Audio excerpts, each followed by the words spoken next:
మనము మన పిల్లలు వర్ధిల్లాలి అని అంటే, మన కుటుంబాలు వర్ధిల్లాలి అని అంటే, దేవుడు కోరుకున్నటువంటి ఒక ప్రణాళిక ఉంది. ఆయన కోరుకున్నటువంటి ఒక మార్గం ఉంది. ఆ మార్గం ఏంటో తెలుసుకోవడానికి మనం ప్రయత్నం చేద్దాం. ఆదికాండంలో 39వ అధ్యాయము 2వ వచనంలో ఏమని రాసిందో ఒకసారి చదువుకున్నాం చూడండి. ఆదికాండము 39వ అధ్యాయము 2వ వచనం చదువుతున్నాను. యోసేపును గురించి మాట్లాడుతూ చెప్పినటువంటి మాట. యెహోవా యోసేపునకు తోడయుండెను గనుక అతడు వర్ధిల్లుచు తన యజమానుడు ఆ ఐగుప్తీయుని ఎంట నుండెను. తన యజమానుడుగా ఆ ఐగుప్తీయుని ఎంట ఉన్నాడు. యెహోవా యోసేపునకు తోడయుండెను గనుక అతడు వర్ధిల్లుచు. మనం ఏం చూస్తున్నామంటే యోసేపు వర్ధిల్లుతున్నాడు. దానికి గల కారణం ఏంటి అని మనం చూస్తున్నామనంటే దేవుడు అతనికి తోడై ఉన్నాడు. అర్థమవుతుందా అండి? దేవుడు అతనికి తోడై ఉన్నాడు కాబట్టి అతడు వర్ధిల్లుతున్నాడు. అంటే ఒక మనిషి వర్ధిల్లాలంటే, ఒక కుటుంబం వర్ధిల్లాలి అని అంటే మొట్టమొదటి ప్రాథమికమైనటువంటి సూత్రం ఏంటి అని అంటే దేవుడు వారికి తోడై ఉండాలి. దేవుడు తోడై ఉంటే ఆ కుటుంబము లేదా ఆ వ్యక్తి లేదా ఆ సంఘము వర్ధిల్లడానికి అవకాశం ఉంటుంది అనేటువంటి. మరి దేవుడు తోడై ఉండాలి అని అంటే చిన్నతనం నుండి, బాల్యం నుండి మనము దేవుని యొక్క వాక్యాలను, పరిశుద్ధ లేఖనాలను ధ్యానం చేసేటువంటి వారుగా ఉండాలి. దేవుడు మన నుంచి అదే కోరుకుంటున్నాడు. సామెతల గ్రంథము 22వ అధ్యాయము 6వ వచనంలో ఇలా రాసి ఉంటుంది. ఒకసారి చూద్దాం చూడండి. సామెతల గ్రంథము 22వ అధ్యాయము 6వ వచనం. బాలుడు నడవవలసిన త్రోవను వానికి నేర్పుము, వాడు పెద్దవాడైనప్పుడు దాంట్లో నుంచి తొలగిపోడు. కాబట్టి వాక్యం ఎవరికి నేర్పించాలి? బాలుడికా బాలికకా? చెప్పాలి. ఇక్కడ రాసిన దాంట్లో చూసి చెప్పండి. కొని బాలుడు నడవలసిన త్రోవను వానికి నేర్పండి అని అంటే కేవలం బాలుడికే నేర్పాలా, బాలికకు కూడా నేర్పాలా? తెలుగు బైబిల్లో బాలుడు అని రాస్తున్నటువంటి ఆ మాట మీరు అక్కడ చదివినప్పుడు కేవలం బాలుడుకు మాత్రమే, బాలికకు కాదని మీరు అనుకోవచ్చేమో. అలా కాదు. చైల్డ్ అనేటువంటి పదాన్ని ఉపయోగించినట్లుగా మనం చూస్తాం. అంటే పిల్లలు లేదా బిడ్డలు అనేటువంటిది దానికి ఉన్నటువంటి సరైనటువంటి భావం. బాలుడు నడవలసినటువంటి త్రోవ లేదా పిల్లలు నడవలసినటువంటి త్రోవను వాళ్ళకి నేర్పించాలి. ఎప్పుడు నేర్పించాలి? పెద్దోళ్ళు అయిన తర్వాత కాదు. ఏ వయసులో నేర్పించాలి? బాల్యంలో ఉన్నప్పుడే నేర్పించాలి, చిన్నతనంలో ఉన్నప్పుడే నేర్పించాలి. ఇలా చెప్తే అర్థం కాదు, కానీ ఇంకోలా చెప్తే అర్థం అవుతుంది. మన పెద్దోళ్ళు ఒక మాట సామెత చెప్పారు, మొక్కై వంగనది మానైన తర్వాత వంగదని. ఇది కొంచెం మనకి బాగా వెంటనే అర్థం అవుతుంది. మనం ఎప్పుడైనా సరే బాల్యంలో మనం ఏదైతే నేర్చుకుంటామో దానిని పెద్దవాడైన తర్వాత తొలగిపోకుండా దాంట్లోనే ఉండడానికి అవకాశం ఉంటుంది.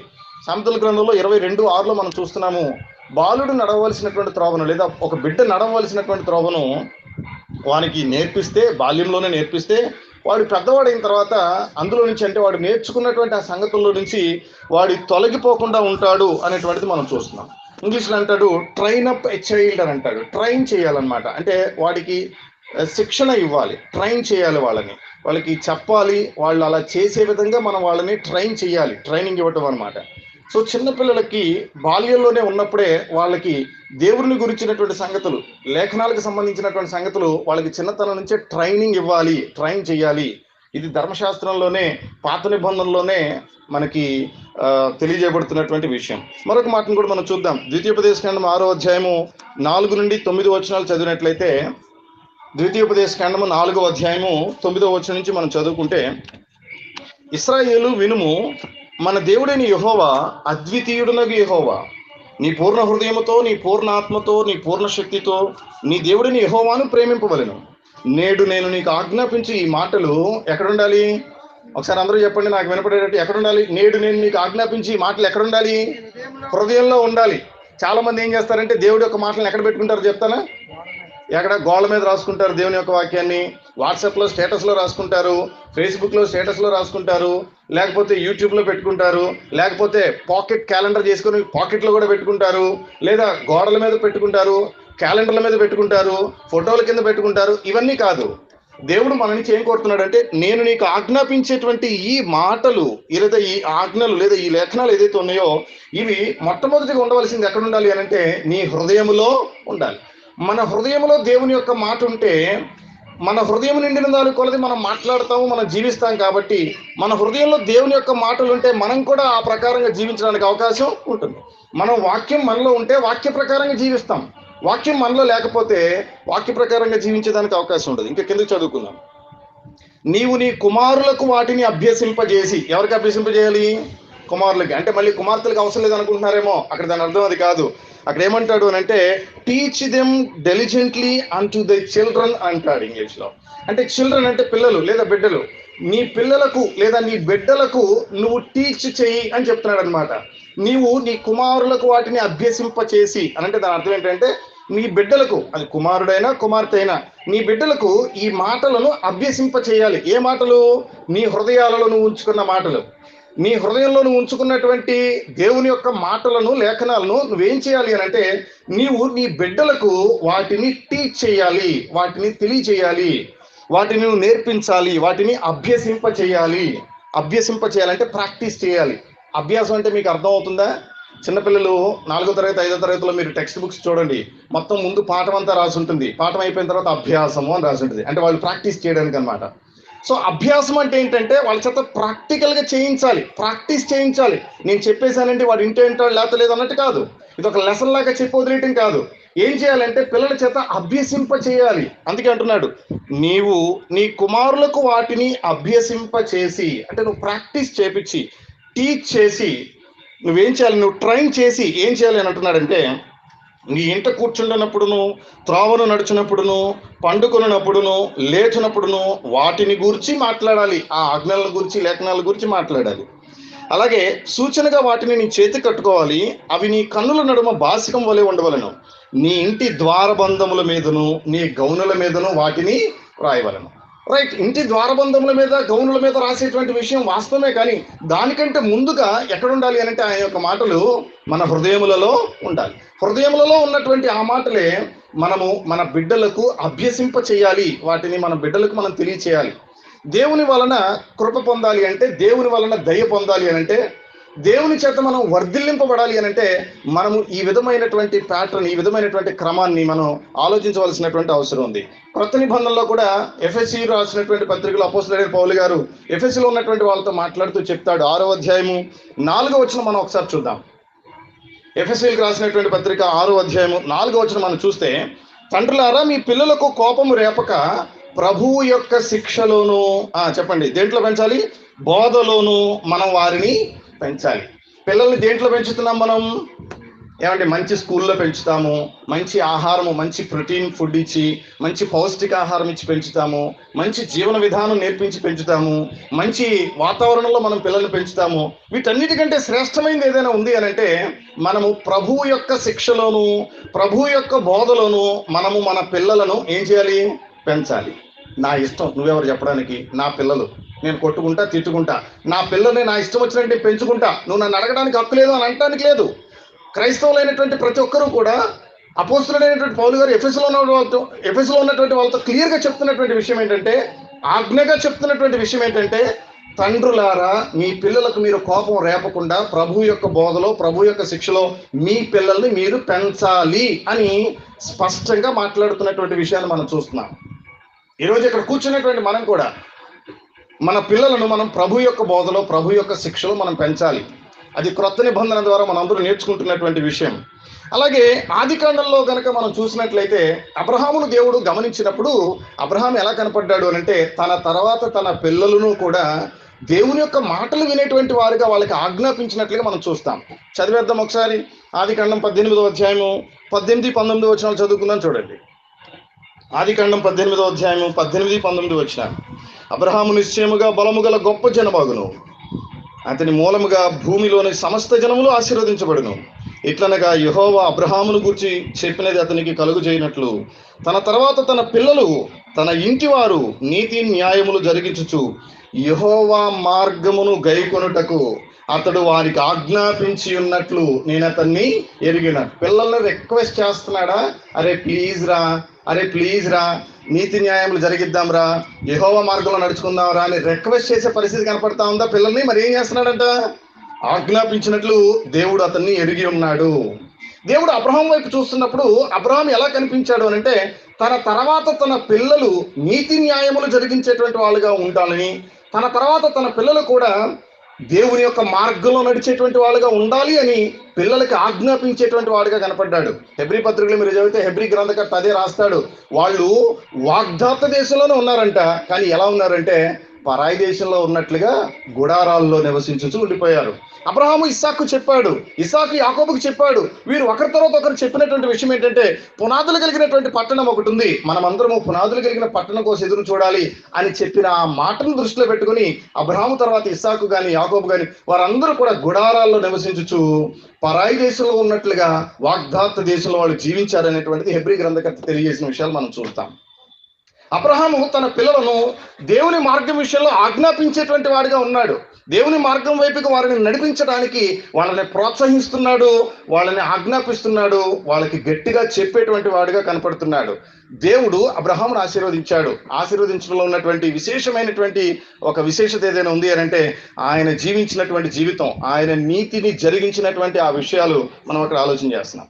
ఇప్పటివరకు మనం ఏం చూస్తున్నాము అని అంటే, మన పిల్లలు దేవుని యొక్క దయలో వర్ధిల్లాలి అని అంటే, దేవుని యొక్క కృపలో మన పిల్లలు వర్ధిల్లాలి అని అంటే, దినదినము దేవుని యొక్క కృపలో మన పిల్లలు వర్ధిల్లాలి అని అంటే, దేవుని యొక్క కృప మనకు తోడుగా ఉండాలి, దేవుడు మనకి తోడుగా ఉండాలి. అంత మాత్రమే కాదు, బాల్యము నుండి మనము మన పిల్లలకు లేఖనములను గురించినటువంటి అవగాహనను ఖచ్చితంగా పెంచాల్సిందే. ఏజ్ గురించి మీ అందరికీ తెలిసినటువంటి విషయమే. 0 నుంచి 2 సంవత్సరాల వరకు ఇన్ఫంట్ ఏజ్ అంటారు, అంటే పసితనం అన్నమాట. 2 నుంచి 6 సంవత్సరాల వరకు ఒక చైల్డ్హుడ్ ఏజ్ అంటారు, ప్రైమరీ చైల్డ్హుడ్ ఏజ్. ఆ తర్వాత 6 నుంచి సుమారుగా 12 సంవత్సరాల వరకు మిడిల్ చైల్డ్హుడ్ ఏజ్ అని అంటారు. అన్ని కూడా బాల్యానికి సంబంధించినటువంటిది. 12 సంవత్సరాల తర్వాత అడోలసెంట్ ఏజ్ వస్తుంది, సుమారుగా 20-21 సంవత్సరాల వరకు. ఆ తర్వాత మేజర్ అవుతాడు. ఈ కాలక్రమంలో వాడు పెద్దవాడైన తర్వాత వాడే నేర్చుకుంటాడులేండి, వాడే తెలుసుకుంటాడులేండి అనేటువంటిది బాధ్యతాయుతమైనటువంటి తల్లి, బాధ్యతాయుతమైనటువంటి తండ్రి చేసే పనులు కావవి. ఒక బాధ్యత కలిగినటువంటి తల్లిదండ్రులు ఏం చేయాలి అని అంటే, తమ పిల్లలను ప్రభువు యొక్క శిక్షలో, ప్రభువు యొక్క బోధలో పెంచాలి. దానికి సంబంధించి మనం లెక్క ఒప్పచెప్పవలసినటువంటి అవసరం కూడా ఉందని మనం చూస్తాం. ఈ సమయంలో 1-2 ఎగ్జాంపుల్స్ చెప్పి నేను వాక్యంలో ముందుకు వెళ్ళిపోవడానికి ప్రయత్నం చేస్తాను. పాత నిబంధనలో ఒకరిద్దరి గురించి, క్రొత్త నిబంధనలో కూడా ఒకరిద్దరి గురించి, బాల్యంలోనే దేవుడు కోరుకున్నటువంటి రూపంలో జీవించినటువంటి ఆదర్శవంతమైనటువంటి మాదిరికరమైనటువంటి జీవితాన్ని కలిగి ఉన్నటువంటి ఒకరిద్దరి గురించి మనం నేర్చుకోవడానికి ప్రయత్నం చేద్దాం. చాలాసార్లు వినే ఉంటాము, మరొకసారి వినడానికి ప్రయత్నం చేద్దాం. సమూయేలు మొదటి గ్రంథంలోనికి ఒకసారి వెళ్దాం. చూడండి, 1వ అధ్యాయం సమూయేలు మొదటి గ్రంథం. అందరూ మీ పరిశుద్ధ గ్రంథాన్ని తీసి చూడండి. సమూయేలు మొదటి గ్రంథము 1వ అధ్యాయంలో 28వ వాక్యం నేను చదువుతున్నాను, జాగ్రత్తగా చూడండి. సమూయేలు మొదటి గ్రంథం 1వ అధ్యాయము 28వ వాక్యం. కాబట్టి నేను ఆ బిడ్డను యెహోవాకు ప్రతిష్ఠించుచున్నాను, తాను బ్రతుకు దినములన్నిటను వాడు యెహోవాకు ప్రతిష్ఠితుడని చెప్పెను, అంతటా వాడు యెహోవాకు అక్కడనే మొక్కెను. సమూయేలు గురించి మనం ఇక్కడ ఆలోచన చేస్తున్నాము. బాల్యంలోనే, పసితనంలోనే హీ వర్షిప్డ్ ద లార్డ్ అనేటువంటి పదాన్ని చూస్తున్నాం. తల్లిదండ్రులు ఏం చేస్తున్నారో పిల్లలు అదే చూసి నేర్చుకుంటారు. తల్లిదండ్రులు ఇంట్లో మోకరిస్తే పిల్లలు కూడా మోకరించడం నేర్చుకుంటారు. తల్లిదండ్రులు ఎట్లా ప్రవర్తిస్తే పిల్లలు కూడా అలాగే ప్రవర్తిస్తాడు. కొత్త నిబంధనలో మనం ఇలా చూస్తాం, ఏది చేయుట తండ్రి ఏది చేయుట పిల్లలు చూస్తారు, పిల్లలు కూడా అదే చేస్తారు, అలాగే చేస్తారు. వాళ్ళనే అనుకరిస్తారు తప్ప, వాళ్ళనే చూసి నేర్చుకుంటారు తప్ప మరొక విధంగా కాదు అనేటువంటిది మనం చూస్తాం.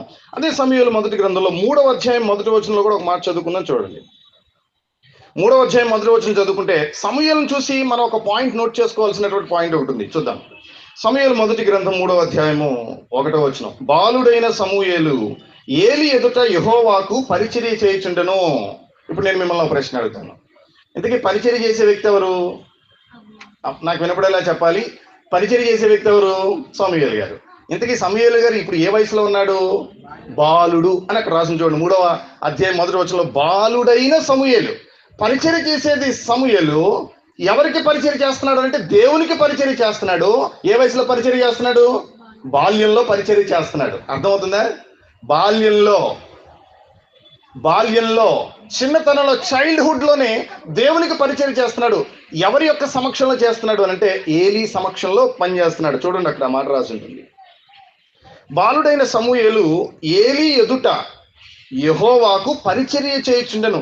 దేవునికి పరిచర్య చేసేటువంటి ఒక గొప్ప లక్షణం. ఇక్కడ మీరు నోట్ చేసుకోవాల్సిన పాయింట్ ఏంటంటే, సమూయేలును గురించి మనం అనుకునేటప్పుడు బాల్యంలో సమూయేలు దేవునికి పరిచర్య చేసేటువంటి వాడు. దేవునికి పరిచర్య చేసేటువంటి ఒక గొప్ప భాగ్యము అది బాల్యంలోనే. ఆయన మాట్లాడినప్పుడు ఏమంటున్నాడు ఒకసారి చూడండి, 10వ వచనంలో, తర్వాత యెహోవా ప్రత్యక్షమై నిలిచి ఆ రీతిగా సమూయేలు సమూయేలు అని పిలవగా సమూయేలు అంటున్నాడు, నీ దాసుడు ఆలకించుచున్నాడు, ఆజ్ఞ ఇమ్ము అని అంటున్నాడు. తండ్రి మాట్లాడుతున్నప్పుడు ఆయనతోటి నీ దాసుడు ఆలకించుచున్నాడు, నువ్వు ఆజ్ఞ ఇవ్వు అని మాట్లాడుతున్నాడు.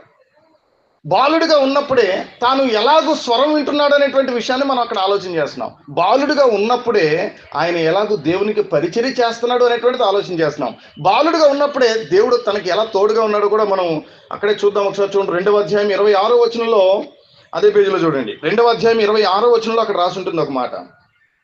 బాలుడగు సమూయేలు ఇంకనూ ఎదుగుచు యెహోవా దయ యందును మనుషుల దయ యందును వర్ధిల్లుచుండెను. ఎందుకో మీకు అర్థమవుతుందా? ఎందుకు ఆయన వర్ధిల్లుచున్నాడు అంటే 3వ అధ్యాయం 1వ వచనంలో చెప్పాడు ఒక చిన్న పాయింట్, అది మీరు నోట్ చేసుకోవాలి. ఏంటి అని అంటే, ఆయన దేవునికి చెప్పండి ఏం చేస్తున్నాడు? పరిచర్య చేస్తున్నాడు. ఏలి ఎదుట దేవునికి పరిచర్య చేస్తున్నాడు. దేవుడైన యెహోవాకు ఆయన పరిచర్య చేస్తున్నాడు. పరిచర్య చేసేటువంటి ఒక గొప్ప అనుభవము. మినిస్ట్రింగ్ చేస్తున్నాడు ఆయన, మినిస్ట్రీ చేస్తున్నాడు ఆయన. బాల్యంలోనే ఒక గొప్ప పరిచర్యలోనికి ఆయన వెళ్తున్నాడు. సమూయేలు అనగానే మనకు గుర్తుకు రావాల్సింది ఏంటి అంటే, దేవునికి పరిచర్య చేశాడు బాల్యంలోనే అనేటువంటి విషయం మనం నోట్ చేసుకోవాలి.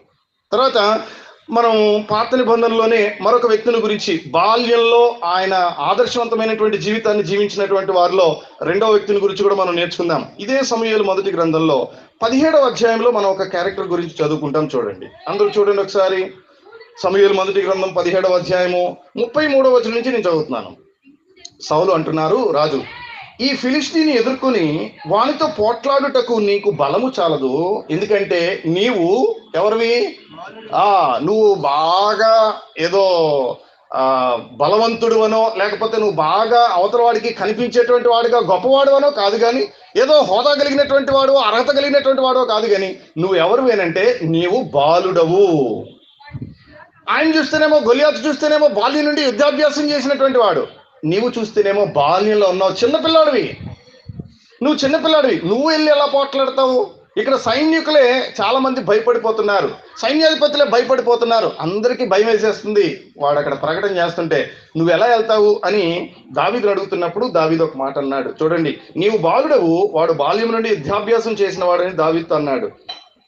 34వ వచనంలో అందుకు దావీదు అంటాడు సౌలు గారితోటి, మీ దాసుడనైన నేను నా తండ్రి యొక్క గొర్రెలను కాయిచుండా సింహమును ఎలుగుబంటిను వచ్చి మందలో నుండి ఒక గొర్రె పిల్లడు ఎత్తుకొని పోవచ్చుండగా నేను దానిని తరిమి చంపి దాని నోట నుండి ఆ గొర్రెను విడిపించి తిని, అది నా మీదకి రాగా దాని గడ్డం పట్టుకొని దానిని కొట్టి చంపి తిని, మీ దాసుడనైన నేను ఆ సింహమును ఎలుగుబంటిని చంపి తినే, జీవము గల దేవుని సైన్యములను తిరస్కరించిన ఈ సున్నతి లేని ఫిలిష్తీయుడు వాటిలో ఒకదాని వలె అగుననియు, సింహం యొక్క బలము నుండి ఎలుగుబంటి యొక్క బలము నుండి నన్ను రక్షించిన యెహోవా ఈ ఫిలిష్తీయుని చేతిలో నుండి కూడాను నన్ను విడిపించుననియు చెప్పాను.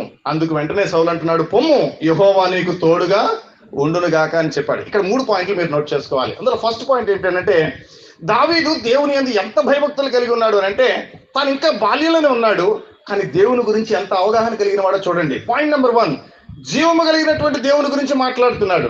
దేవుడు ఎవరో ఎరిగినటువంటి వాడు, దేవుడు జీవము కలిగినటువంటి వాడు అనేటువంటి విషయాన్ని ఇక్కడ ప్రస్తావిస్తున్నాడు. చూడండి అన్నమాట, జీవము గల దేవుని సైన్యములను, దేవుడు ఎవరైతే ఉన్నారో, మనం నమ్ముకున్న దేవుడు ఎవరైతే ఉన్నారో, మనం ఆరాధిస్తున్నటువంటి దేవుడు ఎవరైతే ఉన్నారో, ఆయన జీవము కలిగినటువంటి దేవుడు, ఆయనే జీవము కలిగినటువంటి దేవుడు అనేటువంటి ఒక పాయింట్ని అక్కడ ఆయన ప్రస్తావిస్తున్నాడు. ఇంకా రెండో పాయింట్ ఏమని ప్రస్తావించాడు చూడండి, సున్నతి లేని ఫిలిష్తీయుడు. నేనేమో సున్నతి, మనమేమో సున్నతి కలిగినటువంటి వాడు, వాడేమో సున్నతి లేనటువంటి వాడు. దేవుని దృష్టిలో సున్నతి కలిగినటువంటి వాడు ఒక ప్రత్యేకమైనటువంటి వారనే ఒక విషయం పట్ల అవగాహన కలిగినటువంటి వాడు. సున్నతి పొందినటువంటి వారిని దేవుడు ప్రత్యేకించుకుంటున్నాడు అనేటువంటి విషయాన్ని బాగా ఎరిగినటువంటి వాడుగా ఉన్నాడు. బాల్యంలోనే సుమా, బాగా పెద్దవాడైన తర్వాత కాదు. దేవుడు జీవము కలిగినటువంటి వాడని తెలుసు. తనకు సున్నతి అనేది ఉంటే, సున్నతి కలిగినటువంటి వారికి దేవుడిచ్చే ప్రివిలైజెస్ ఏంటో కూడా తెలుసు, దేవుడిచ్చే ఆధిక్యతలు ఏంటో తెలుసు. తన ముందు నుంచున్నవాడు 6 మూరల జానుడు ఉండవచ్చు, ఇక్కడ నుంచున్నటువంటి వాడు అడుగో 2 అడుగులో 3 అడుగులో ఉండొచ్చు, కానీ అవతల వ్యక్తిని చూసి భయపడక ధైర్యంగా మాట్లాడుతున్నాడు అంటే తన వెనుక ఎవరున్నారో, తనతో ఎవరున్నాడో ఎరిగినటువంటి వాడుగా ఉన్నాడు. చెప్పండి, ఏ వయసులో? బాల్యంలో ఉండంగా. బాల్యంలోనే తనకు తెలిసిన విషయం ఏంటంటే తనతో కూడా ఉన్నటువంటి వాడు జీవము కలిగినటువంటి దేవుడని, తనతో కూడా ఉన్నటువంటి వాడు గొప్పవాడు అనేటువంటి విషయాన్ని, రెండవది తన ముందు తనకంటే గొప్ప ఆకారం ఎదురుగా కనపడినా కూడా ఏమాత్రం భయపడవలసిన అవసరం లేదని, సున్నతి కలిగినటువంటి వారి ముందు సున్నతి లేనటువంటి వాడు సవాల్ చేసేటువంటి అవకాశమే లేదని ఎరిగినటువంటి వాడుగా ఆయన ఉన్నాడు. చూడండి, ఆ రెండో పాయింట్ ఏంటంటే సున్నతి లేనటువంటి ఫిలిప్తీయుడు, మనం సున్నతి కలిగినటువంటి ఇశ్రాయేలీలం, వాడు మనతో కలిసి ఆ విధంగా అసలు సవాల్ చేయటం ఏంటి అనేటువంటిది సవాల్ చేస్తున్నాడు. చూడండి, అలాగే మూడవదిగా చెప్తున్నాడు ఆయన, నన్ను సింహముల నోట నుంచి, ఎలుగుబంటి నోట నుంచి నన్ను రక్షించాడు ఆ దేవుడు అని మాట్లాడుతున్నాడు. నా బలంతో నేను ఇది చేశానని అంటలేదు, నా శక్తితో నేను ఇది చేశాను అంటలేదు. బాలుడిగా ఉన్నా నేను బాలుండే, కానీ నా చేతిని బలపరిచిన ఆయన ఒక ఆయన ఉన్నాడు, నన్ను బలపరిచిన ఆయన ఒక ఆయన ఉన్నాడు, నాకు తోడుగా ఉన్న ఆయన ఒక ఆయన ఉన్నాడు. నేను గొర్రెను విడిపించడానికి వెళ్తూ ఉన్నప్పుడు, ఒక గొర్రె పిల్లను విడిపించడానికి వెళ్తున్నప్పుడు, సింహము నోట నుంచి విడిపించడానికి వెళ్తున్నప్పుడు నాకు బలాన్ని అనుగ్రహించిన జీవము గల దేవుడు ఉన్నాడు నాతో పాటు. ఇగో ఆ దేవుని యొక్క తోడుతోనే, ఆ దేవుని యొక్క తోడ్పాటుతోనే నేను సింహము నుండి, ఎలుగుబంటి నుండి కూడా రక్షింపబడ్డాను. అయ్యా సౌలు గారు, నేను చెప్పే మాట ఏనండి, ఆ సింహాల నోటి నుంచి నన్ను కాపాడిన, నన్ను రక్షించినటువంటి ఆ జీవము గల దేవుడే ఈ సున్నతి లేని ఫిలిప్తీయుడిని ఓడిస్తాడు అని ధైర్యంగా మాట్లాడాడు. అసలు ఈ మాట ఎప్పుడైతే మాట్లాడాడో, ఈ లాజిక్ ఎప్పుడైతే చెప్పాడో, ఈ క్రమం ఎప్పుడైతే మాట్లాడాడో, వెంటనే సౌలు గారికి ఒక విషయం అర్థమైంది. దేవుని గురించి ఇంత అవగాహన కలిగినటువంటి మనిషి, దేవుని గురించి ఈ బాల్యపు వయసులోనే ఇంతటి స్పష్టమైనటువంటి అవగాహన కలిగినటువంటి ఈ మనిషి, ఓకే ఇతడు సరైనటువంటి వాడు అని విశ్వసించాడు. వెంటనే అంటున్నాడు, పొమ్ము దేవుడు నీకు తోడైండును గాక. గొలియాత్ దగ్గరికి వెళ్తే గొలియాత్ ఏమంటున్నాడు ఒకసారి చూద్దాం. చూడండి, గొలియాత్ ఏమంటున్నాడు ఒకసారి చూద్దాం. ఎన్నో వచనంలో చూద్దామంటే 43వ వచనంలో చూద్దాం. ఫిలిప్తీయుడు కర్ర తీసుకుని, నువ్వు నా మీదకి వచ్చుచున్నావే, నేను కుక్కనా అని దావీదుతో చెప్పి తన దేవత పేరట శపించడానికి పూనుకున్నాడు. అంటే ఎలా కనపడుతున్నాడు అని అంటే, చాలా చిన్నవాడిగా, తృణీకరింపబడినటువంటి వాడిగా కనపడుతున్నాడు గొలియాతు ముందు దావీదు. కానీ ఆ తర్వాత క్రమంలో ఏం జరిగిందో మీరు చూస్తారు.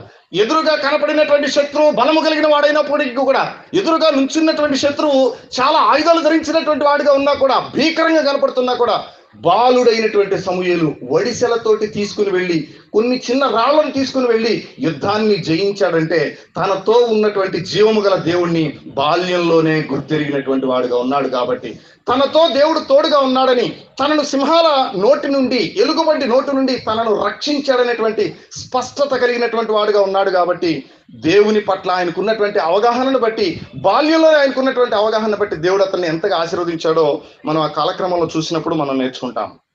ఈ రెండు ఉదాహరణలు మనము పాత నిబంధన నుంచి మనం నేర్చుకుంటాం. మొట్టమొదటి ఉదాహరణ సమూయేలు దగ్గర నుంచి నేర్చుకుంటాం. ఆయన పరిచర్య చేసినటువంటి అనుభవం, బాల్యంలోనే దేవునికి పరిచర్య చేసేటువంటి వాడికి కనపడుతున్నాడు.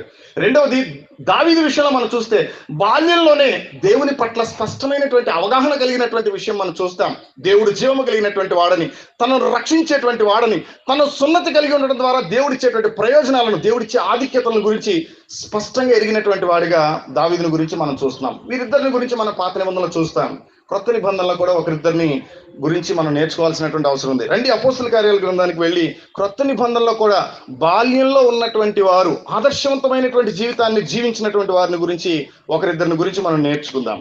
అపోస్తల కార్యాల గ్రంథము 12వ అధ్యాయం. అందరూ తీసి చూడండి మీ బైబిల్స్ ని. అపోస్తల కార్యాల గ్రంథము 12వ అధ్యాయము, నేను 12వ వచనం నుంచి చదువుతున్నాను, జాగ్రత్తగా వినండి. ఇట్లా ఆలోచించుకుని అతడు మార్కు అని మారు పేరు గల యోహాను తల్లి అయిన మరి ఇంటికి వచ్చును. అక్కడ అనేకులు కూడి ప్రార్థన చేస్తున్నారు. అతడు తలవాకిటి తలుపు తట్టుచుండగా రొదే అని ఒక చిన్నది ఆలకించుటకు వచ్చును. ఇప్పుడు చదువుతుండగానే మీకు అర్థమైనట్టుంది, ఎవరు వచ్చిన వ్యక్తి? పేతురు గారు వచ్చారు. ఎక్కడి నుంచి వస్తున్నారు ఈయన? ఏ ఊరు నుంచి వస్తున్నారు? జైల్లో నుంచి వస్తున్నారు, చెరసాల నుంచి వస్తున్నారు. ఇంతకీ ఏ టైంలో వస్తున్నాడో ఈయన? నైట్ టైంలో వస్తున్నాడు. అంతవరకు క్లారిటీ ఉంది కదా? చూద్దాము. రాత్రి వేళ ఎక్కడ మాట చూస్తాము? 6వ వచనం, 12వ అధ్యాయము 6వ వచనం మనం చూస్తే, హేరోదు అతనిని వెలుపలికి తీసుకుని రావాలి ఉండగా ఆ రాత్రియే పేతురు 2 సంఖ్యలతో బంధింపబడి 2 సైనికుల మధ్య నిద్రించుచున్నాడు. రాత్రి వేళ ఆయన బంధించబడినటువంటి సంగతులు, రాత్రి వేళ ఆయన విడిపించబడుతున్నటువంటి సంగతులు, దూత వచ్చి విడిపిస్తున్నటువంటి ఆ సంగతులు మనం అక్కడ చూస్తున్నాం. రైట్. నైట్ టైంలో ఒక ఇంటిలో కూర్చొని కొందరు ప్రార్థన చేస్తున్నారు. ఆ ప్రార్థన చేసేటువంటి వాళ్ళతో ఒక చిన్నది కూడా కూర్చొని ఉంది. ఒక గర్ల్, ఒక చిన్నది కూర్చొని ఉంది, వారితో కలిసి ప్రార్థన చేస్తుంది. నైట్ టైం ప్రార్థన చేసేటువంటి గుంపులో కలిసి ప్రార్థన చేస్తుంది ఈ చిన్నదాని పేరు ఏంటంటే రొదే. రొదే అనేటువంటి చిన్నది. చూడండి ఒకసారి చూద్దాం 13వ వచనం. అతడు తలవాకిటి తలుపు తట్టుచుండగా పేతురు గారు రొదే అను ఒక చిన్నది ఆలకించుటకు వచ్చెను. రాత్రిపూట తలుపు తడుతున్నప్పుడు ఈ చిన్నది మాత్రమే ఆలకించడానికి వచ్చింది, ఆన్సర్ చేయడానికి వచ్చింది. వచ్చినప్పుడు ఏం జరిగిందో ఒకసారి చూద్దాం. ఆమె పేతురు స్వరము గుర్తుపట్టి, నోట్ దిస్ పాయింట్. రొదే విషయంలో మనం ఏం నోట్ చేసుకోవాలి అని అంటే, ఆమె ఎవరి స్వరాన్ని గుర్తుపెట్టింది? పేతురు గారి స్వరాన్ని గుర్తుపెట్టింది. ఎవరు? ఒక చిన్నది. ఏంటి పేతురు గారి స్వరాన్ని గుర్తుపట్టడం పెద్ద విశేషం ఏంటని అనుకుంటున్నారా? నో. చిన్నది ఒక దైవజనుని యొక్క స్వరాన్ని గుర్తుపట్టింది. ఈరోజు మన ఇంట్లో ఉండే పిల్లలు దైవజనుని యొక్క స్వరాన్ని గుర్తుపట్టగలుగుతున్నారా? దైవజనుడు మాట్లాడేటువంటి మాటలను గుర్తుపట్టగలుగుతున్నారా? దైవ లేఖనాల్లో ఉన్నటువంటి వాటిని రికగ్నైజ్ చేయగలుగుతున్నారా? ఆ చిన్నది రికగ్నైజ్ చేసింది. తనకు ఎవరైతే వాక్యాన్ని ప్రకటిస్తున్నారో ఆ ప్రకటించే పేతురు గారి యొక్క స్వరాన్ని గుర్తుపెట్టింది. ఇదిగో ఈయన మాకు వాక్యం చెప్పేటువంటి సేవకుడు, ఆయనే అని చెప్పి ధైర్యంగా మాట్లాడుతుంది. పైగా వాళ్ళందరూ అన్నారు, ఆ మాట అంటున్నప్పుడు ఏమన్నారు ఒకసారి చూద్దాం. ఆమె పేతురు స్వరము గుర్తుపట్టి సంతోషము చేత తలుపు తీయక లోపలికి పరిగెత్తుకుని పోయి పేతురు గారు తలుపు దగ్గరే నిల్చున్నాడు అని ఆ లోపల ఉన్నటువంటి వాళ్ళందరితో చెప్పినప్పుడు అందుకు వాళ్ళందరూ అంటున్నారు, నీవు పిచ్చిదానివి అన్నారు. అయితే తాను చెప్పినదే నిజమని ఆమె దృఢముగా చెప్పినప్పుడు చిన్నతనంలోనే ఎంత దృఢంగా మాట్లాడుతుంది, ఎంత కన్విన్సింగ్ గా మాట్లాడుతుందో చూడండి. నువ్వు పిచ్చిదానివి అని అన్నా కూడా, నువ్వు అవుట్ ఆఫ్ మైండ్ తో మాట్లాడుతున్నావు అని అన్నా కూడా ఏ మాత్రమును కూడా బ్యాలెన్స్ తప్పిపోకుండా ఏమని చెప్తుంది అంటే స్థిరముగా చెప్తుంది, దృఢంగా చెప్తుంది. నేను విన్నది పేతురు గారి స్వరమే, నేను విన్నది ఆ దైవజనుని స్వరమే. ఈరోజు మన పిల్లలను ఆ స్వరము వినేటువంటి వారుగా మనం పెంచుతున్నామా? మన పిల్లల్ని లేఖనాల యొక్క స్వరాన్ని వినేటువంటి వారుగా, లేఖనాలను రికగ్నైజ్ చేసేటువంటి వారుగా, లేఖనాలను ప్రకటించేటువంటి ఆ స్వరాన్ని రికగ్నైజ్ చేసేటువంటి వారుగా మన పిల్లల్ని పెంచుతున్నామా అనేటువంటిది ఒక్కసారి మనం ఆలోచించాలి. Recognition is most important. Asia అని చెప్తే అది ఎక్కడో తెలియదు రికగ్నైజేషన్. ఇర్మియా అని చెప్తే అసలు ఎలా పలకాలో కూడా తెలియదు. ఇంకా బైబిల్లో ఉన్నటువంటి కొన్ని పేర్లు ప్రస్తావించి శీల ఎక్కడున్నారు అని అంటే, పౌలు ఎక్కడున్నారు అని అంటే రికగ్నైజ్ చేయలేనటువంటి వారుగా ఈరోజు పిల్లలు ఉంటున్నారా, లేదంటే రికగ్నైజ్ చేసేటువంటి వాళ్ళుగా ఉంటున్నారా? ఆలోచించేయండి. పేతురు గారి స్వరాన్ని గుర్తుపట్టింది. తలుపు తీయాలి వాస్తవంగా, కానీ తలుపు తీయలేదు. సంతోషము చేత తలుపు తీయలేదు అని రాసింది అక్కడ. తలుపు తీయాలనే వచ్చింది, ఆలకించడానికి వచ్చింది, ఆన్సర్ చేయడానికి వచ్చింది. కానీ ఆ సంతోషంలో తలుపే తీయలేదు. తలుపు తీయకుండా లోపలికి పరిగెత్తుకుంటూ వెళ్ళి లోపల ఉన్నటువంటి వాళ్ళందరికీ చెప్పింది. తన సంతోషాన్ని పంచుకోవడానికి ప్రయత్నం చేసింది. వాళ్ళందరూ కూడా నువ్వు పిచ్చిదాని అని అన్నా కూడా దృఢముగా నిలబడి స్థిరముగా ఉండి తాను విన్నది దైవజనుని స్వరమేనని దృఢంగా మాట్లాడినటువంటి సందర్భాలు మనం చూస్తాం. మన పిల్లలకు ఏ విషయాల్లో ఏ వాయిస్ లో రికగ్నైజేషన్ మనం నేర్పిస్తున్నామో ఒకసారి మనం ఆలోచన చేయాలి. మనము సమూయేలు గురించి చూసినప్పుడు ఆయన పరిచర్య విషయంలో ఘనమైనటువంటి వాడిగా కనపడుతున్నాడు బాల్యంలోనే. దావీదు గురించి చూసినప్పుడు భయభక్తులు కలిగినటువంటి వాడుగా దేవుని మార్గంలో నడుస్తూ బాల్యంలోనే దేవుని పట్ల స్పష్టమైన అవగాహన కలిగినటువంటి వాడిగా కనపడుతున్నాడు. క్రొత్త నిబంధనలో రొదే అనబడినటువంటి ఒక చిన్న దాని గురించి మనం నేర్చుకుంటే, ఆ రొదే అనబడినటువంటి చిన్నది తన చిన్నతనంలోనే దైవజనుని యొక్క స్వరాన్ని గుర్తుపట్టేటువంటి ఒక గొప్ప అనుభవం. తీరా చూస్తే రాత్రిపూట అందరూ ప్రార్థన చేసుకుంటున్నటువంటి గదిలో ఉంది ఆ చిన్నది. తీరా చూస్తే ఆ దైవజనుడి యొక్క స్వరాన్ని గుర్తుపడుతుంది ఆ చిన్నది. ఆ దైవజనుడి దగ్గర ఎన్ని మాటలు విని ఉండాలి, ఎన్ని ప్రసంగాలు విని ఉండాలి, ఆ దైవజనుడితో కలిసి ఎంత ప్రయాణం చేసి ఉండాలి, ఆ దైవజనుడితో కలిసి ఎన్ని మాటలు వింటుంటే ఆయన స్వరాన్ని గుర్తుపట్టి ఉండాలి. ఆయన స్వరాన్ని గుర్తుపట్టడమే కాకుండా నేను విన్నది ఆ దైవజనుడి స్వరమైన దృఢంగా చెప్పగలిగింది అని అంటే తానెంతగా ఆయన యొక్క నోటి మాటలు వింటుందో మనకు అర్థం కావాలి. మనం కూడా దేవుని యొక్క మాటలు వినడానికి అంతటి సమయాన్ని మనం కేటాయిస్తున్నామా, లేదంటే కొద్ది సమయాన్ని కేటాయిస్తున్నామా, అంతటి ప్రాధాన్యత కలిగి ఉన్నామా లేదా అనేటువంటిది ఒకసారి మనం కూడా ఆలోచన చేయాలి. మరొక వ్యక్తిని గురించి కూడా మనం ఆలోచన చేస్తాం. ప్రభు అయినటువంటి యేసుక్రీస్తు వారి గురించి మనం అనేక మార్లు చదువుకుంటాం. యేసుక్రీస్తు ప్రభు వారు బాల్యంలో ఉన్నప్పుడు ఆయన జీవితంలో ఉన్నటువంటి కొన్ని విశేషమైనటువంటి సంగతులను నేర్చుకుందాం. లూకాసు వార్తలోనికి వెళ్దాం. ఒకసారి చూడండి, లూకాసు వార్త 2వ అధ్యాయంలో కొన్ని సంగతులు మనం అక్కడ చూద్దాం. లూకాసు వార్త 2వ అధ్యాయము 40వ వచనం చదువుకుందాం. చూడండి, లూకాసు వార్త 2వ అధ్యాయము 40వ వచనం. బాలుడు జ్ఞానముతో నిండుకొనుచు ఎదిగి బలము పొందుచుండెను, దేవుని దయ ఆయన మీద ఉండెను. ఎవరి దయ? ఒక వ్యక్తి వర్ధిల్లాలి అని అంటే ఆయనకు కావలసినటువంటిది. ఒక కుటుంబం వర్ధిల్లాలి అని అంటే వారికి కావలసినటువంటిది, ఓ సంఘం వర్ధిల్లాలి అంటే దానికి కావలసినటువంటిది దేవుడు వారికి తోడుగా ఉండాలి. అలాగే దేవుని దయ వారిపై ఖచ్చితంగా ఉండాలి. అలాంటప్పుడు మాత్రమే వర్ధిల్లడానికి అవకాశం ఉంటుంది. అదే అధ్యాయంలో 52వ వచనం కూడా చదువుకుందాం. 2వ అధ్యాయంలో 52వ వచనం. యేసు జ్ఞానమందును వయస్సునందును దేవుని దయయందును మనుషుల దయయందును వర్ధిల్లుచున్నాడు. ఈ మాట రాయబడినప్పటికీ యేసుక్రీస్తు వారి వయసు ఎంత అనుకుంటున్నారు? చెప్పండి, ఎంత ఆయన వయసు? 12 సంవత్సరాల వయసు. చూద్దామా వయసు ఎక్కడ రాసిందో ఒకసారి చూద్దాం. 42వ వచనంలో ఆ మాట రాసుంటుంది చూడండి. 2వ అధ్యాయం 42లో ఆయన 12 ఏళ్ల వాడై ఉన్నప్పుడు ఆ పండుగను ఆచరించుటకై వాడుక చొప్పున వారు యెరూషలేమునకు వెళ్ళారు. యెరూషలేమునకు వెళ్ళింది ఓ భక్తికి పరమైనటువంటి ఒక కార్యక్రమం చేయడానికి వెళ్తున్నారు. వాళ్ళు వెళ్తున్నటువంటి ఈ కార్యక్రమానికి సంబంధించి వాడుక చొప్పున వెళ్తున్నారు. ఒక అలవాటుగా కొన్ని కార్యక్రమాలు చేస్తున్నటువంటి సందర్భం మనం చూస్తున్నాం. అదే లూకా సువార్త 4వ అధ్యాయంలో కూడా ఒక మాట చదువుకుందాం చూడండి. 16వ వచనంలో యేసుక్రీస్తు ప్రభువారు వాడుక చొప్పున చేసినటువంటి మరొక పనిని కూడా చూద్దాం. 4వ అధ్యాయం 16వ వచనం. తర్వాత ఆయన తాను పెరిగిన నజరేతునకు వచ్చెను, తన వాడుక చొప్పున విశ్రాంతి దినమందు సమాజ మందిరములోనికి వెళ్ళి చదువుటకై, లేఖనాలు చదవటానికి ఆయన నిలబడున్నాడు. నోట్ చేసుకోవాలి ఈ పాయింట్. ఆయన అప్పటికి పెద్దవాడైపోయాడు కదండి మీరు అనుకోవచ్చు, నిజమే. కానీ పెద్దవాడైన దానికంటే ముందు ఆయన బాల్యము నుండే ఆయనకు అది వాడుకగా ఉన్నది. వాడుకగా ఆయన సమాజ మందిరానికి వెళ్ళాడు. వాడుకగా వాక్యాన్ని చదువుతున్నాడు. కుదిరినప్పుడు కాదు, తీరినప్పుడు కాదు, వీలైనప్పుడు కాదు, అవసరం వచ్చినప్పుడు కాదు ఆ వాక్యాలు గుర్తొచ్చేది. మరి ఎప్పుడు అని అంటే వాడుకగా, అదొక అలవాటుగా ఆయన సమాజ మందిరానికి వెళ్ళడం, వాడుకగా అదొక అలవాటుగా ఆయన వాక్యాన్ని చదవటం అనేటువంటిది ఆయనకు ఒక వాడుకగా ఉంది అనేటువంటి విషయం మనం ఒకటి చూస్తాం. మళ్ళీ చూద్దాం 16వ వచనం. తర్వాత ఆయన తాను పెరిగిన నజరేతునకు వచ్చాడు, తన వాడుక చొప్పున విశ్రాంతి దినానికి వెళ్ళాడు, తన వాడుక చొప్పున సమాజ మందిరంలోనికి వెళ్ళాడు, తన వాడుక చొప్పున అక్కడ చదువుకోవడానికి నిలబడ్డాడు. యెషయా గ్రంథాన్ని గురించి, అందులో ఉన్నటువంటి కొన్ని విషయాల గురించి ఆయన చదువుతున్నాడు అనేటువంటి విషయాన్ని మనం అక్కడ చూస్తాం. ఇంకా వాడుక చొప్పున ఆయన ఏం చేశాడో ఒక మాట చదువుకుని మనం ముందుకు వెళ్ళిపోదాం. లూకా సువార్త 22వ అధ్యాయము 39వ వచనం కూడా చదువుకుందాం చూడండి. లూకా సువార్త 22వ అధ్యాయము 39వ వచనం మనం చదువుకుంటే, తర్వాత ఆయన బయలుదేరి తన వాడుక చొప్పున ఒలీవ కొండకు వెళ్ళగా. ఈయనకి మరొక వాడుక కూడా ఉంది, మరొక అలవాటు కూడా ఉంది. ఏంటి అలవాటు అని అంటే ఒలీవ కొండకి వెళ్ళే అలవాటు. ఎందుకు ఒలీవ కొండకి వెళ్ళేది? ఏం చేయడానికి వెళ్తాడు ఆయన? ప్రార్థన చేయడం ఒక అలవాటు. ఆయన ప్రార్థన చేయడం అనేటువంటిది ఒక వాడుక చొప్పున ఒలీవ కొండకు వెళ్తాడు. ఎందుకంటే ఒంటరిగా ప్రార్థనలో గడపడానికి. చూడండి అక్కడ 40వ వచనం చదువుకున్నాం. ఆ చోటు చేరి ఆయన వారితో, మీరు శోధనలో ప్రవేశించుకున్నట్లు ప్రార్థన చేయడం చెప్పి వారి యొద్ద నుండి రాతివేత దూరం వెళ్ళి మోకాళ్ళుని ప్రార్థన చేస్తున్నాడు. ఎవరండి ప్రార్థన చేసేది? యేసు ప్రభువారు ప్రార్థన చేస్తున్నారు. ఒంటరిగా ఏకాంతముగా రాతివేత దూరం వెళ్ళి, శిష్యులను ఇక్కడనే విడిచిపెట్టి రాతివేత దూరం వెళ్ళి ఒలీవల కొండ మీద ఆయన ప్రార్థన చేస్తున్నటువంటి సందర్భం మనం చూస్తున్నాం. అది మొదటిసారి కాదు, అది రెండవసారో మూడవసారో కాదు, అది అనుకోకుండా జరిగినటువంటిది కాదు.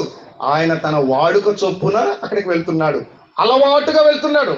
మన పిల్లలకు ప్రార్థన చేయడం అనేది ఒక అలవాటుగా మారిందా? మన పిల్లలకి వాక్యం చదవడం అనేది ఒక అలవాటుగా మారిందా?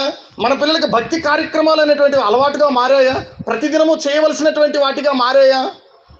విశ్రాంతి దినమున సమాజ మందిరానికి వాడుకగా వెళ్ళినట్లుగా స్థానిక సంఘానికి, సంఘంలో జరిగే ప్రతి కార్యక్రమానికి మన పిల్లలు వాడుకగా వచ్చేటువంటి, అలవాటుగా వచ్చేటువంటి, ఖచ్చితంగా వచ్చేటువంటి అలవాట్లు మనం చేస్తున్నామా అనేటువంటిది ఒకసారి మనం ఆలోచించేయాలి. ప్రభువైన యేసుక్రీస్తు వారిని చూసి మనం ఏం నేర్చుకోవాలి అంటే ఆయన వాడుక చొప్పున ఖచ్చితంగా ప్రతిరోజు చేయవలసినటువంటి పనుల్లో భాగంగా ఆయన ప్రార్థన చేసేటువంటి విషయం, ఆయన వాక్యం చదివేటువంటి విషయం, ఆయన దేవునికి సంబంధించినటువంటి విషయాల పట్ల ముందు కొనసాగేటువంటి ఆ విషయాలన్నింటినీ కూడా మనం అక్కడ ఆలోచన చేస్తున్నాం. ప్రభువైన యేసుక్రీస్తు వారు అలా చేశారు అని అంటే మనం మరింత బాధ్యత కలిగి చేయవలసినటువంటి అవసరం ఉంది. ప్రభువైన యేసుక్రీస్తు వారు ఆయన జ్ఞానమందును వయస్సు మనుషుల దయ్యందును ఆయన చక్కగా ఎదుగుతున్నాడు అనంటే, వర్ధిల్లుతున్నాడు అనంటే ఆయన చేస్తున్నటువంటి డైలీ రొటీన్ ఏంటో మనం నేర్చుకోవలసినటువంటి అవసరం ఉంది. ఇంకా క్రొత్త నిబంధనలో ఇంకొక క్యారెక్టర్ గురించి కూడా మనం నేర్చుకున్న వాక్యాన్ని ముగింపులోనికి మనం వెళ్ళడానికి ప్రయత్నం చేద్దాం. తిమోతికి రాసినటువంటి 2వ పత్రిక. ఒకసారి మీరందరూ అపోస్తలుడైనటువంటి పౌలు గారు తిమోతికి గారికి రాసినటువంటి 2వ పత్రిక 3వ అధ్యాయంలో 14-15 వచనాల్లో రాసున్నటువంటి ఒక సంగతిని గురించి మనం నేర్చుకుందాం. అక్కడ మనకు ఒక వ్యక్తి కనిపిస్తారు. యవన ప్రాయంలో ఉన్నటువంటి ఆ వ్యక్తిని గురించి, తన జీవితంలో ఉన్నటువంటి కొన్ని విశేషాలు మనం నేర్చుకుందాం. తిమోతికి గారికి రాసినటువంటి 2వ పత్రిక 3వ అధ్యాయము 14-15 వచనాలు చదువుకుందాం. క్రీస్తు యేసునందుంచవలసిన విశ్వాసము ద్వారా రక్షణార్థమైన జ్ఞానము నీకు కలిగించుటకు శక్తిగల పరిశుద్ధ లేఖనములను బాల్యము నుండి నీ వెరుగుదు. ఏమండి, ఈ శక్తిగల పరిశుద్ధ లేఖనాలను ఎప్పటి నుంచి తెలుసంట ఈయనకేనంటే బాల్యము నుండే తెలుసు. లేఖనాలు బాల్యము నుండే తెలుసు. ఒక రోజున ఒక ఆయన వాక్యం చెప్పడానికి వెళ్ళాడు. ఒక సువార్థికుడు వాక్యం చెప్తున్నాడు, ఒక పెళ్లి ప్రసంగం చేస్తున్నాడు. చాలా మంది వచ్చారు. అక్కడ మొత్తం అంతా అయిపోయిన తర్వాత ఒక ఆమె కూర్చొని అడిగిందంట సేవకుడిని, అయ్యా నువ్వేంటో చెప్తూ అధ్యాయం వచ్చును ఏదో అంటున్నావు, మరి ఇప్పటివరకు మేము ఎప్పుడు వెళ్ళలేదు, చాలా ప్రసంగాలు విన్నాం కానీ ఈ అధ్యాయాలు ఏంటి, వచనాలు ఏంటి అని అడిగినటువంటి సందర్భం ఉందట. ఆ సేవకుడు విజయవాడలోనే ఉంటారు.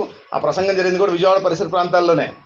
అంటే ఏ విధమైనటువంటి రికగ్నైజేషన్ ఉంది అని అంటే, ఏ విధమైనటువంటి గుర్తింపు ఉంది అని అంటే, పిట్ట కథలకు కల్పనా కథలకే తప్ప లేఖనాలు అంటే ఏంటో, ఆది కాండం ఏంటో, నిర్గమాకాండం ఏంటో, మత్తయి సువార్త ఏంటో, మార్కు సువార్త ఏంటో, ఈ పదాల పరిచయం కానీ, పదాల గుర్తింపు కానీ, లేదంటే లేఖనాల గుర్తింపు కానీ, లేఖనాలకు సంబంధించినటువంటి విషయాలు కానీ ఏ విధమైనటువంటి అవగాహన లేకుండా తమ జీవితాన్ని ముగించుకుంటూ వెళ్ళిపోతున్నటువంటి వారు ఇప్పటికీ ఇంకా చాలా మంది ఉన్నారు. మా అబ్బాయి 10వ తరగతిలో మాకు జిల్లా ఫస్ట్ వచ్చాడండి, లేకపోతే రాష్ట్రంలోనే గొప్ప పోస్టింగ్లో ఉన్నారండి అని గర్వపడేటువంటి తల్లిదండ్రులు మనం చూస్తాం. అయితే అన్నిటికంటే ముఖ్యంగా క్రైస్తవులమైనటువంటి మనం ఒక బాధ్యత కలిగినటువంటి తల్లిదండ్రులకు మనం చేయవలసినటువంటి పని ఏంటంటే, చిన్నప్పటి నుంచి మనం మన పిల్లలను ప్రభు యొక్క శిక్షలో, ప్రభు యొక్క బోధలో పెంచాలి. తిమోతి అనబడినటువంటి యవనస్తుడు యవన ప్రాయంలో ఉన్నాడు.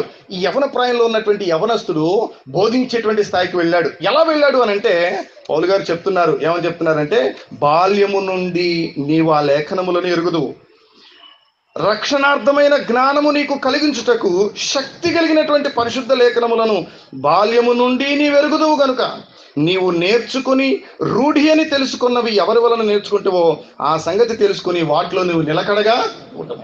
యవన ప్రాయంలో ఉన్నటువంటి వ్యక్తితో అపోస్తలుడైన పౌలు మాట్లాడుతున్నాడు. ఏమని మాట్లాడుతున్నాడు అని అంటే, నీవు బాల్యము నుండి పరిశుద్ధ లేఖనాల పట్ల అవగాహన కలిగినటువంటి వాడవు, ఎరిగినటువంటి వాడవు, నీకు తెలుసు. లేఖనాలు నీకు బాగా ఎరుగుదు. నీకు ఎలా తెలుసు అని అంటే, అదే పత్రికలో చెప్తాడు, ఒకసారి చూద్దాం ఆయనకి ఎలా తెలుసో. 1వ అధ్యాయము 5వ వచనంలో రాసి ఉంటుంది చూడండి, ఆయనకి ఎలా తెలుసో కూడా. 1వ అధ్యాయం 5వ వచనంలో 5వ లైన్ చదువుతున్నాను చూడండి. నా పితురాచార ప్రకారము నిర్మలమైన మనస్సాక్షితో నేను సేవించుచున్న దేవుని ఎడల కృతజ్ఞుడనై ఉన్నాను. ఆ విశ్వాసము మొదట నీ అవ్వ అయిన లోయలోను నీ తల్లి అయిన యూనికేలోనూ వసించెను. ఆ తర్వాత అది నీ యందు సహా వసించుతున్నదని నేను రూఢిగా నమ్ముచున్నాను. అంటే తిమోతి గారు ఆయన ఇంత విశ్వాసం కలిగి ఉండడానికి, ఆయన బాల్యము నుండే పరిశుద్ధ లేఖనాల పట్ల అవగాహన కలిగి ఉండడానికి కారకులు ఎవరో మనకు ఒక చిన్న క్లారిటీ వచ్చింది. ఎవరంట కారకులు? ఎవరో చెప్పండి, నాకు వినపడలా, కొంచెం గట్టిగా చెప్పండి ఎవరు. మరి ఎఫీసీ పత్రికలోనేమో తండ్రులారా మీ పిల్లలకు కోపం రేపక ప్రభు యొక్క శిక్షలో బోధలో పెంచండి అని తండ్రులు చెప్పాడు కదా. ఆ వాక్యం చదివి మేము ఎగిరికంటేసాం, అమ్మయ్య మాకు సంబంధించింది కాదు, మేము వండి పెడితే చాలు, ఇక మిగతా అంతా ఆ తండ్రులు చూసుకునేటువంటి పని. తల్లులుగా మేము ఏంటంటే వండామా, నోట్లో పెట్టామా, గోరుముద్దలు తినిపించామా, వారికి స్నానం చేపించామా, స్కూల్కి రెడీ చేయించామా, క్యారేజ్ బాక్స్ ఇచ్చి పంపించామా, అమ్మయ్య మా పని అయిపోయింది అని అనుకుంటున్నారా? యవన ప్రాయంలోనే తిమోతి నిలబడి మాట్లాడగలుగుతున్నాడు అని అంటే, అపోస్తలుడైనటువంటి పౌలుతో కలిసి జత పనివాడుగా మారుతున్నాడు అంటే, దైవజనుడిగా పిలిపించుకున్నాడు అని అంటే, ఓ దైవజనుడి చేతే దైవజనుడా అని పిలిపించుకున్నాడు అని అంటే, యవ్వన ప్రాయంలోనే అలాగూ దేవుని కొరకు నిలబడుతున్నాడు అని అంటే, ఆ వ్యక్తి వెనక ఉన్నటువంటి, ఆ వ్యక్తికి విశ్వాసంలో బలపరిచినటువంటి వ్యక్తులను మనం అక్కడ ఆలోచన చేస్తున్నాం. గ్రాండ్ మదర్ అండ్ మదర్, తల్లిదండ్రుల యొక్క బాధ్యత ఎంత ఉంటుంది అంటే, పిల్లలను ప్రభు కోసం పెంచాలి, పిల్లలను ప్రభు కోసం నడిచేటువంటి వారిగా మనం వారికి నేర్పించాలి, టీచ్ చేయాలి, ట్రైన్ చేయాలి. ఆయన యవనస్తుడు అనేటువంటి విషయాన్ని కూడా తిమోతికి గారికి రాసిన మొదటి పత్రికలో ఒక మాట చదువుకుందాం. తిమోతికి గారికి రాసిన మొదటి పత్రిక 4వ అధ్యాయము 12వ వచనంలో చదివితే అక్కడ అంటాడు, నీ యవనమును బట్టి ఎవడును నిన్ను తృణీకరింపనీయకము. You are at young age లో నువ్వు ఉన్నావు, నీ యవనాన్ని బట్టి నేను ఎవరో తృణీకరించకూడదు. ఆ రోజు నువ్వు చిన్నవాడని చెప్పి దావీదును తృణీకరించడానికి ప్రయత్నం చేశాడు గొల్లియాతు, అంత గొప్పగా లేడేమోనని. కానీ ఈ రోజు నీ యవనాన్ని బట్టి నిన్ను ఎవరో తృణీకరించకుండా ఉండాలంటే నువ్వు అన్నిట్లోనూ మాదిరిగా ఉండాలని హెచ్చరిస్తున్నటువంటి ఒక హెచ్చరికల గురించి కూడా మనం అక్కడ ఆలోచన చేస్తున్నాం. మనము హృదయ విషయంలో మనం ఆలోచన చేస్తే ఆమె రికగ్నైజ్ చేసేటువంటి పర్సన్గా మనకు అక్కడ కనిపిస్తున్నారు. మనం అలాగే యేసుక్రీస్తు వారి గురించి మనం ఆలోచన చేసినట్లయితే, వాడుకగా సమాజ మందిరానికి వెళ్ళేటువంటి విషయం కానివ్వండి, వాడుకగా ఆయన ప్రార్థన చేసేటువంటి విషయంలో గొప్ప మాదిరిగా మనకు కనిపిస్తున్నారు. అలాగే మనం తిమోతి గారి గురించి మనం ఆలోచన చేస్తే యవ్వన ప్రాయంలోనే ఆయన పరిశుద్ధ లేఖనాల పట్ల అవగాహన కలిగినటువంటి వాడిగా, అభ్యాసం కలిగినటువంటి వాడిగా కనపడుతున్నాడు. ఈ బాల్యంలోనే ఆయన అవన్నీ కూడా నేర్చుకున్నటువంటి వాడికి కనపడుతున్నాడు. చిన్నతనంలోనే నేర్చుకున్నాడు. యవ్వన ప్రాయం వచ్చేసరికి మరింత స్ట్రాంగ్ అయ్యాడు. అనేకులకు చెప్పడానికి కూడా అవకాశం కలిగింది. చివరిగా మరొక క్యారెక్టర్ మనం చదువుకొని వాక్యం ముగింపులోనికి మనం వెళ్దాం. అపోస్తులుడైనటువంటి పౌలు గారు ఆయన బాల్యంలో ఉన్నటువంటి పరిస్థితులు ఒకసారి చూద్దాం. అపోస్తుల కార్యాల గ్రంథం 22వ అధ్యాయము 3వ వచనం చదువుకుందాం. అపోస్తుల కార్యాల గ్రంథము 22వ అధ్యాయము 3వ వచనం చదువుతున్నాను. 22వ అధ్యాయం 3వ వచనం. నేను కిలికియాలోని తార్సులో పుట్టినటువంటి యూదుడను, అయితే ఈ పట్టణంలో గమలీయేలు పాదముల దగ్గర పెరిగి మన పితరుల ధర్మశాస్త్ర సంబంధముకు నిష్ఠయందు శిక్షితుడనై ట్రైనింగ్ తీసుకొని మీరందరూ నేడు ఉన్న ప్రకారము దేవుని గురించి ఎలా ఉన్నాడు? ఆసక్తి కలిగినటువంటి వాడై ఉన్నాడు. తన చిన్నతనం నుండే ఎక్కడ పెరిగాడు అనంటే గమలీయేలు పాదాల దగ్గర పెరిగాడు. ఏం నేర్చుకుని పెరిగాడు అనంటే ధర్మశాస్త్ర సంబంధమైన విషయాలలో శిక్షితుడై పెరిగాడు. ఎలా పెరిగాడు అనంటే దేవుని గురించి ఆసక్తుడై పెరిగాడు. అందుకే 26వ అధ్యాయంలో ధైర్యంగా ఒక మాట చెప్తాడు. చూడండి, 26వ అధ్యాయము 4వ వచనం మనం చదివితే ఆయన బాల్యం నుండి ఎలా జీవించాడో ఒక్క మాటలో ఆయనంతటా ఆయనే మాట్లాడుతున్నాడు. ఒకసారి చూద్దాం. 26వ అధ్యాయము అపోస్తుల కార్యాల గ్రంథము 4వ వచనంలో పౌలు గారు చెప్తున్నాడు ఆయన గురించి. ఏమని చెప్తున్నాడు చూడండి. మొదటి నుండి యెరూషలేములో నా జనము మధ్యను బాల్యము నుండి